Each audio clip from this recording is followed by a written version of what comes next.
Hi friends, நம்ம சேனலில் இன்றைக்கி பார்க்க போகிற ரெசிபி மசாலா ரைஸ் பால்ஸ். வாங்க எப்படி செய்கிறதுன்னு பார்க்கலாம். நான் இன்றைக்கி 4லேருந்து 5 மணி நேரம் ஊற வச்ச பச்சரிசி எடுத்திருக்கேன். அதை மிக்ஸி ஜாரில் சேர்த்து ஃபைனாக அரைச்சி எடுத்துக்கலாம். இப்போ அது கூட கொஞ்சம் உப்பு சேர்த்துக்கலாம். இன்னும் கொஞ்சம் தண்ணி சேர்த்து கலந்து விட்டுக்கலாம். ஓகே ஃப்ரெண்ட்ஸ், இப்போ அந்த மாவை ஹை ஃப்ளேமில் வேக வச்சு எடுத்துக்கலாம். இப்போ பார்த்திங்கன்னா மாவு வெந்து வர ஸ்டார்ட் ஆயிடுச்சு.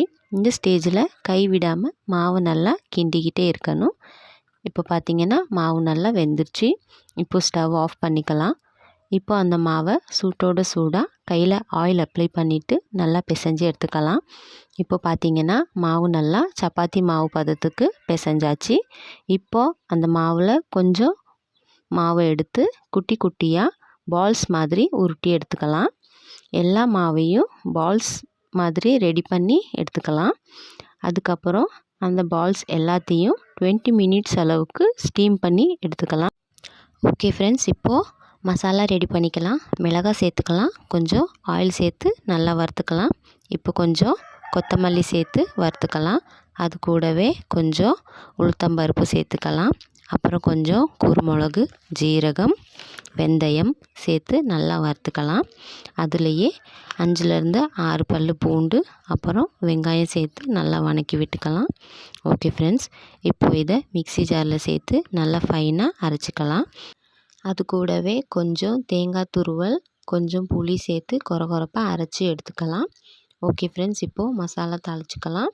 கடாயில் எண்ணெய் ஊற்றி கடுகு, கருவேப்பிலை சேர்த்துக்கலாம். கருவேப்பிலையும் கடுகும் நல்லா பொரிஞ்சதுக்கப்புறமா நம்ம அரைச்சி வச்ச மசாலா சேர்த்துக்கலாம். அது கூடவே இன்னும் கொஞ்சம் தண்ணி சேர்த்து கொஞ்சமாக உப்பு சேர்த்து மசாலாவை நல்லா கலந்து விட்டுக்கலாம்.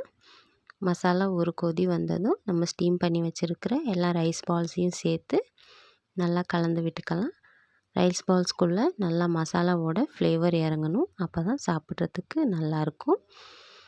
மசாலாவையும் ரைஸ் பால்ஸையும் நல்லா கலந்து விட்டு ஒரு 3 நிமிஷம் அளவுக்கு அப்படியே கொதிக்க விட்டுடலாம். இப்போ பார்த்திங்கன்னா 3 நிமிஷம் ஆயிடுச்சு. மசாலாவும் ரைஸ் பால்ஸும் நல்லா மிக்ஸ் ஆயிடுச்சு. நம்மளுடைய சுவையான ரைஸ் பால்ஸ் ரெடி ஆயிடுச்சு. நீங்களும் ட்ரை பண்ணி பாருங்கள். டேஸ்ட் எப்படி இருக்குன்னு சொல்லுங்கள். வீடியோஸ் பிடிச்சிருந்தால் லைக் பண்ணுங்கள், ஷேர் பண்ணுங்கள். சேனலை மறக்காமல் சப்ஸ்கிரைப் பண்ணுங்கள்.